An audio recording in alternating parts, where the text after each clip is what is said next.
unclaimed property. Okay. What is it? Why does it happen? How do people have hundreds of thousands of dollars owed to them, right?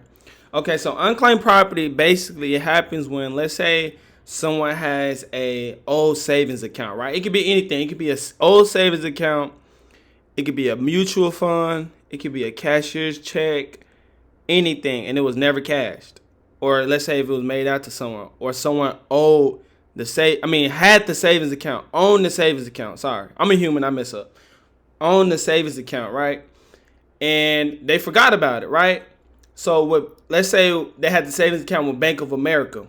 So what Bank of America would do if, let's say, John forgets that he has a savings account at Bank of America, and Bank of America, what they'll do is they'll try to reach out to John and they'll try to give him his money. You know what I mean? Like it's a forgotten account. It hasn't been active. They try to give him his money, right?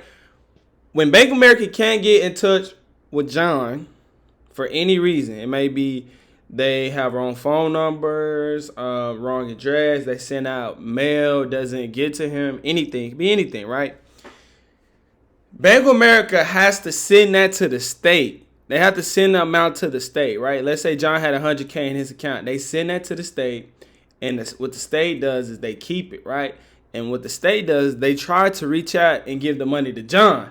But states really don't give people their money like that. You know what I mean? That's why I feel like the states are not going to like cash flow and how it teaches people, because we're going to give people their money, right? So the state will hold that $100K for forever almost, because they're not going to spend money looking for people. You know what I mean? The state is not going to skip trace and get people out there, etc. So that's when you come in, right?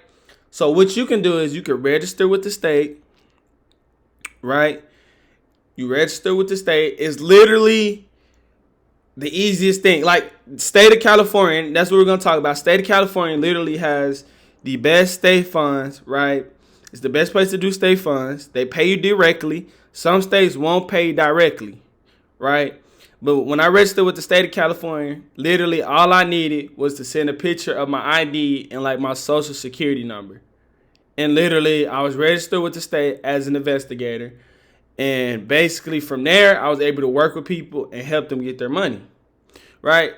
But I recommend that you do your local state. Let me tell you why. Because if you can, let's say, meet someone face to face, that way people could feel more comfortable about working with you than over the phone, because some people would not do business over the phone, right? Some people want to put a voice with a face, right? So that's why I recommend you doing it in your state. And if your state requires a law or you need a private investigator license, I can teach you how to get around that, right? Because the State Funds Bible is basically going to let you know everything about each state, right? If you live in the United States, it's going to tell you everything you need to know, okay?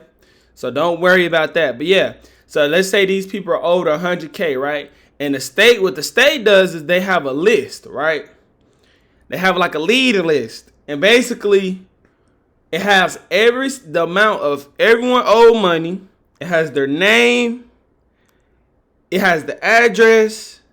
Everything you need to know about someone to be able to skip trace them. I'm going to teach you what it looks like, how to use it, how to analyze it. You know what I mean? This course might seem a little short, but it's really not. I'm really giving that knowledge because everything I'm saying is valid. You know what I mean? I'm not having a whole bunch of jibber jabber. So yeah, that's what unclaimed property is with the state. It's called state funds.